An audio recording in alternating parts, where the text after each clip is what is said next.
यो paper है school व्याख्याता प्रथम प्रश्न 2022 ग्रुप सी को है। तो पहला क्वेश्चन आया हुआ मान है आरटी अधिनियम 2009 की कौन सी धारा ये कहती है कि प्रत्येक माता पिता या संरक्षक का ये कर्तव्य होगा कि वह आसपास के विद्यालय में कोई प्रारंभिक शिक्षा के लिए अपनी यथास्थिति बालक या प्रतिपालक का प्रवेश कराए और प्रवेश दिलाए। तो धारा 10 ही आरटी अधिनियम 2009 की धारा 10 ये कहती है कि प्रत्येक माता पिता या संरक्षक का ये कर्तव्य होगा कि वह आसपास के विद्यालय में अपने बच्चों को प्रवेश दिलाए। धारा 9 में स्थानीय प्राधिकरण के कर्तव्य, धारा 8 में समुचित सरकार के कर्तव्य, धारा 6 में समुचित सरकार और स्थानीय प्राधिकरण का विद्यालय स्थापित करने का कर्तव्य। कौन सी कक्षाओं के पाठ्य पुस्तक के मुद्रण एवं वितरण का कार्य राजस्थान राज्य पाठ्य पुस्तक मंडल द्वारा किया जाता है। तो राजस्थान राज्य पाठ्य पुस्तक मंडल कक्षा 1 से 12 तक करता है। राजस्थान राज्य पाठ्य पुस्तक मंडल RSTB का उद्देश्य है नो प्रॉफिट नो लॉस पर पाठ्य पुस्तक उपलब्ध कराना। ये पहली कक्षा 1 से 8 तक की पाठ्य पुस्तक तथा वर्तमान में 27 सितंबर 2010 से कक्षा 1 से 12 तक, पहले तो 1 और 8 तानी ही, लेकिन वर्तमान में 2010 में 1 और 12 तक के पाठ्य पुस्तक का मुद्रण व वितरण करता है। पाठ्यक्रम निर्धारण व निर्माण का कार्य RSTB का नहीं है। मतलब एक ऑप्शन में जा भाई पाठ्यक्रम निर्धारण और निर्माण को कार्य करे कि ना RSTB द्वारा नहीं किया जाता। पाठ्यक्रम निर्धारण का कार्य माध्यमिक शिक्षा बोर्ड द्वारा किया जाता है। निम्नलिखित में से कौन सी प्रबंधन की विशेषताएं हैं? लक्ष्यप्रद, सार्वभौमिक, सामाजिक प्रक्रिया, सत्तात्मक व्यवस्था। तो इसके अंदर C और D है, सामाजिक प्रक्रिया और सत्तात्मक व्यवस्था। देखो शैक्षिक प्रबंधन की कौन कौन सी विशेषताएं? शैक्षिक प्रबंधन कला और सामाजिक विज्ञान दोनों है। शैक्षिक प्रबंधन अमूर्त अवधारणा है। शैक्षिक प्रबंधन स्वतंत्र और निरंतर चलने वाली प्रक्रिया, यह गत्यात्मक या गतिशील प्रक्रिया। शैक्षिक प्रबंधन में विद्यालय के समस्त मानवीय और बौद्धिक संसाधनों को अधिकतम उचित उपयोग किया जाता है। शैक्षिक प्रबंधन में अधिकारियों कर्मचारियों के बीच का सहयोग और समन्वय पाया जाता है। ये एक संगठित और सार्वभौमिक प्रक्रिया, ये एक उद्देश्यपूर्ण प्रक्रिया है। शैक्षिक प्रबंधन शिक्षा में अपव्यय और अवरोधन को रोक। शैक्षिक प्रबंधन बहुआयामी होता है। शैक्षिक प्रबंधन विशुद्ध मानवीय क्रिया है। शैक्षिक प्रबंधन परिणाम अनुमुखी प्रक्रिया है। ये एक सामाजिक प्रक्रिया है। ये निदानात्मक तथा उपचारात्मक प्रक्रिया है। शैक्षिक प्रबंधन एक सामूहिक प्रयास है। शैक्षिक प्रबंधन गतिशील और परिवर्तनशील है। शैक्षिक प्रबंधन गठन के सभी स्तर का आवश्यक है। शैक्षिक प्रबंधन में अधिकारियों कर्मचारियों के प्रकार कर्तव्य कार्यों का विभाजन है। अगला क्वेश्चन है, निम्न में से कौन सी योजना समग्र शिक्षा अभियान के अंतर्गत नहीं आती? तो इसमें सर्व शिक्षा अभियान भी आता है से, और राष्ट्रीय माध्यमिक शिक्षा अभियान भी आता है रमसा, और शिक्षक शिक्षा भी आता है। व्यवसायिक शिक्षा नहीं आती इसमें। अगला क्वेश्चन देखो, राजस्थान सरकार द्वारा किस वर्ष राजस्थान स्टेट ओपन स्कूल की स्थापना की गई? तो एक बार तो एक क्वेश्चन में पिछला पेपर में पूछो भाई राजस्थान स्टेट ओपन स्कूल में कितनी बार परीक्षा देश का 9 बार, और अब की बार पूछ लो राजस्थान स्टेट ओपन स्कूल की स्थापना 2005 में। तो RSOS Rajasthan state open school एक स्वायत्त शासी संस्था है। माध्यमिक शिक्षा के दिन स्थापना 1958 को। सोसाइटी एक्ट के तहत स्थापना 21 मार्च 2005 को। मुख्यालय है एकलव्य भवन जयपुर में। RSS को लोगो है राजस्थान के मानचित्र में छात्र और छात्राएं ही, देखो दिख रहा ही ना था ना एकदम। ध्येय वाक्य है सभी तक सबके लिए, क्योंकि सभी तक कोई ग्राम बैठे हुआ है वो भी तो ओपन दे ना एग्जाम जो ना, सभी तक सबके लिए, ये याद रख ले। RSS स्कूल के बाहर सीखने को मान्यता प्रदान करता है। निम्न में से कौन सा एक शैक्षिक प्रबंधन का मुख्य तत्व नहीं है? नियोजन भी है, समन्वय भी है, संगठन है। ध्रुवीकरण को नहीं, ध्रुवीकरण शैक्षिक प्रबंधन का मुख्य तत्व नहीं है। शैक्षिक प्रबंधन के मुख्य तत्व 2 जना बताया, एक तो हेनरी फेयोल और एक लूथर गुलिक। अब देखो फेयोलियाँ याद रख लो 5, फेयोल 5।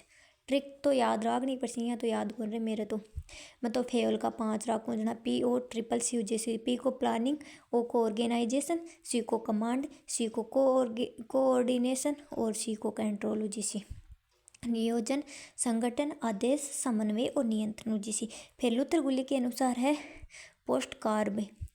P यानी प्लानिंग और O को ऑर्गेनाइजेशन संगठन, S को स्टाफिंग नियुक्ति, D को डायरेक्टिंग निर्देशन, कोऑर्डिनेटिंग समन्वय, रिपोर्टिंग प्रतिवेदन तैयार करना और बजटिंग यानी बजट निर्माण करना है। कौन सी दिनांक व वर्ष को निःशुल्क और अनिवार्य बाल शिक्षा का अधिकार अधिनियम 2009 लागू हुआ था? तो 2009 कब लागू हुआ था? 1 अप्रैल 2010 को लागू हुआ था। तो इन याद रखो, निःशुल्क और अनिवार्य बाल शिक्षा का अधिकार अधिनियम 2009 लागू 1 अप्रैल 2010 को जम्मू कश्मीर को छोड़कर संपूर्ण राजस्थान में, लेकिन 31 अगस्त 2019 ने जम्मू कश्मीर में भी लागू हुआ है ना। और राज्यसभा में कद यो 20 जुलाई 2019 ने याद रखना। लोकसभा में 4 अगस्त 2009 ने राष्ट्रपति द्वारा हस्ताक्षर। 26 अगस्त 2009 को राष्ट्रपति श्रीमती प्रतिभा देवी पाटिल ने प्रधानमंत्री मनमोहन सिंह एमएचआरडी मंत्री कपिल सिब्बल गजट में प्रकाशन। 27 अगस्त 2009 को इस अधिनियम के साथ भारत विश्व में शिक्षा का अधिकार अधिनियम लागू करने वाला 135वां देश बन गया। अर्सों पहले नॉर्वे हो। 5 अगस्त 2019 को जम्मू कश्मीर को विधानसभा में इस अधिनियम को पारित किया और 31 अक्टूबर है 2019 को इसे विधिवत रूप से जम्मू कश्मीर में लागू कर दिया गया है। राजस्थान राज्य के संदर्भ में 29 मार्च 2011 को राजस्थान विधानसभा द्वारा संशोधन प्रस्ताव पारित किया गया, जो 1 अप्रैल 2011 में राजस्थान निःशुल्क अनिवार्य बाल शिक्षा अधिनियम नियम 2011 के नाम से लागू हुआ था। अगला क्वेश्चन है, RSERT का कौन सा अनुभाग डाइट फैकल्टी के लिए सेवारत प्रशिक्षण कार्यक्रम का आयोजन करता है? तो शिक्षक शिक्षा विभाग। RSERT का ना 6 विभाग ही वह शिक्षक शिक्षा अनुभाग करे।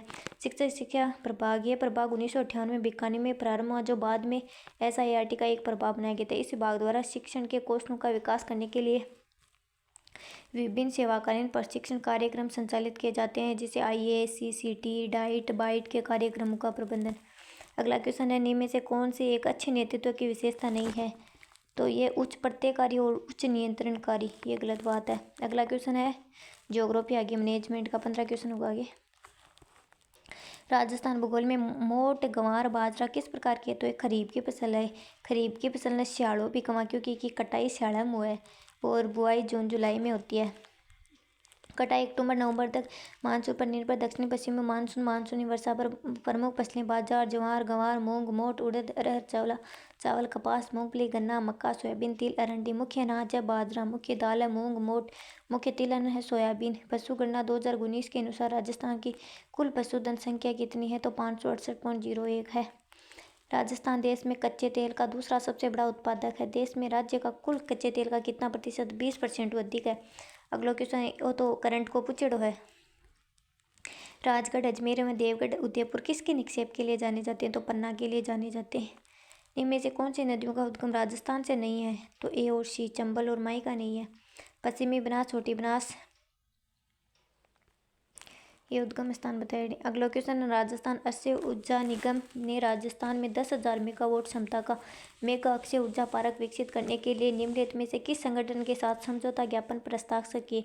तो टेरी हाइड्रो डेवलपमेंट कॉरपोरेशन। इनमें से राजस्थान में कौन सा टाइगर रिजर्व है? तो राजस्थान में सरिस्का भी है, रणथंभौर भी है, रामगढ़ भी है, मुकुंदरा भी है।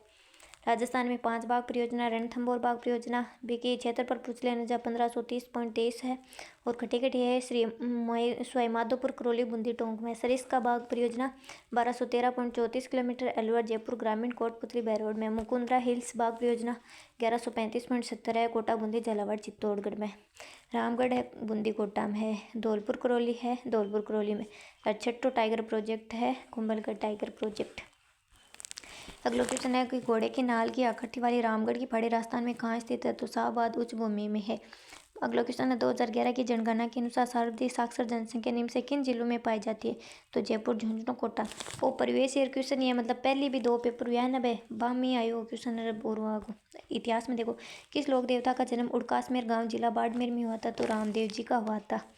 इनमें से कौन सी सैनिक छावनी राजपुताना में स्थित नहीं थी? तो टोंक नहीं थी, नसीराबाद भी, देवली भी, एरिनपुरा भी। अगला उन्हीं में से कौन सी रचना कालिदास की नहीं है? तो मृच्छकटिकम को निशूद्रक की है, ऋतुसार है, रघुवंश है, मेघदूत है। ये चेरी जो एक दिन हमारे मुंह में गिरेगी 1851 ईस्वी अवध के लिए किसने कहा था? तो लॉर्ड डलहौजी ने कहा था। अगला क्वेश्चन है बारडोली सत्याग्रह का नेता? तो सरदार वल्लभ भाई पटेल था। 1857 की क्रांति के विद्रोह के समय राजपुताना के एजीजी कौन थे? जॉर्ज पैट्रिक लॉरेंस थे। हुमायूं कौन से ईरानी चित्रकार कलाकार को अपने साथ भारत लाए थे? तो मीर सैयद दिल्ली को ले आए थे। अगला क्वेश्चन है मार्च 1948 में किन 4 राज्यों को जोड़कर के मत्स्य संघ का निर्माण किया गया? तो अलवर, भरतपुर, धौलपुर, करौली को। अगला क्वेश्चन है कालीबंगा का उत्खनन कार्य कितने स्तरों में? 5 में है। अगला क्वेश्चन है सरदार पटेल को किस देशी राज्य के विरुद्ध पुलिस कार्यवाही करनी पड़ी थी? हैदराबाद। तेजाजी की पत्नी का क्या नाम था? तो पेमल। इसमें 2 आगे, एक रामदेव जी को आगो और एक तेजा जी को आगो। 2 क्वेश्चन आगा। मेवाड़ क्षेत्र का कौन सा नृत्य जो सावन भादो मास में 40 दिन तक किया जाता? गौरी है। किस सभ्यता स्थल में उत्खनन से चांदी की 8 पंचमारक मुद्राएं मिली? तो बेराट से मिली है। श्रीनिवास शास्त्री, JK देवधर, NM जोशी और हृदयनाथ कुंजरू किस संस्था से संबंधित थे? भारत सेवक समाज। ओ एक इम्पोर्टेंट क्वेश्चन है, मन तो नहीं वो। राणा सांगा की मृत्यु के बाद कौन मेवाड़ का शासक बना? राणा रतन सिंह। अगला क्वेश्चन है, विभिन्न लोकसभाओं में पद ग्रहण करने वाले वक्ताओं के नाम के अनुक्रम को ठीक करें। सीओ पहले सरदार हुकम सिंह, बाद में बलीराम भगत, बाद में KS हेगड़े, फिर रब्बी। अगला क्वेश्चन है, वित्त आयोग। वित्त आयोग की स्थापना हुई 1951 में। विधि आयोग 1955, सतर्कता 1964 में, योजना 1950 में। किस संविधान संशोधन ने यह निश्चित किया कि प्रधानमंत्री को मिलाकर मंत्रियों की कुल संख्या लोकसभा सदस्यों की कुल संख्या का 15% से अधिक नहीं होना चाहिए। 51वां संविधान संशोधन। राष्ट्रपति के आपातकालीन शक्तियों के बारे में निम्न में से कौन सा कथन गलत है? तो वित्तीय आपातकाल के दौरान राज्य विधायकों द्वारा पारित विधेयकों को राष्ट्रपति के विचार के लिए आरक्षित किया, ये गलत बात है। अगला क्वेश्चन है, संविधान के अनुच्छेद 5 के तहत भारत में प्रत्येक व्यक्ति को नागरिकता देने के संबंध में से कौन सा कथन सत्य है? प्रत्येक व्यक्ति का अर्थ है जो भारत के क्षेत्र में पैदा हुआ, सही बात। जिनके माता पिता में कोई भी भारत के राज्य क्षेत्र में पैदा हुआ। प्रत्येक व्यक्ति की अभिव्यक्ति में कैदी और सशस्त्र बलों के सदस्य शामिल हैं, जैसा कि भारत का संविधान। अन्य प्रावधान, तो ABC सही है। फिर अगलो है साइंस का क्वेश्चन, कार्बन के निम्नलिखित यौगिकों में किसका गलनांक अधिकतम है? तो एसिटिक अम्ल को है। कार्बन डाइऑक्साइड CO2 में कार्बन और ऑक्सीजन की द्रव्यमान संख्या कितनी है? तो 3:8 है। इनमें से कौन सा पर्यावरण की रक्षा के लिए उल्लिखित 5 में नहीं है? तो रिफ्यूज को नहीं है। 5 कौन सा हमें recycle, reuse, refuse, reduce, recover. इनमें से कौन सा हार्मोन अग्नि से द्वारा स्रावित नहीं होता? तो रिलैक्सिन को नहीं हुआ। ग्लूकोगेन व इंसुलिन, सोमेटोस्टेटिन व 40 किग्रा द्रव्यमान वाली एक लड़की 6 मीटर प्रति सेकंड के सतत वेग से घर्षण रहित पहियों वाली स्थिर गाड़ी पर कूदती है। यदि गाड़ी का द्रव्यमान 4 kg है तो निकाय का अंतिम वेग कितना होगा? तो 5.45 होगा। यह सूत्र नहीं, गति का 3 नियमों में फर्स्ट सेकंड थर्ड पे लगा दो, बाद में P = mv लगा दो। ठीक है, धन्यवाद।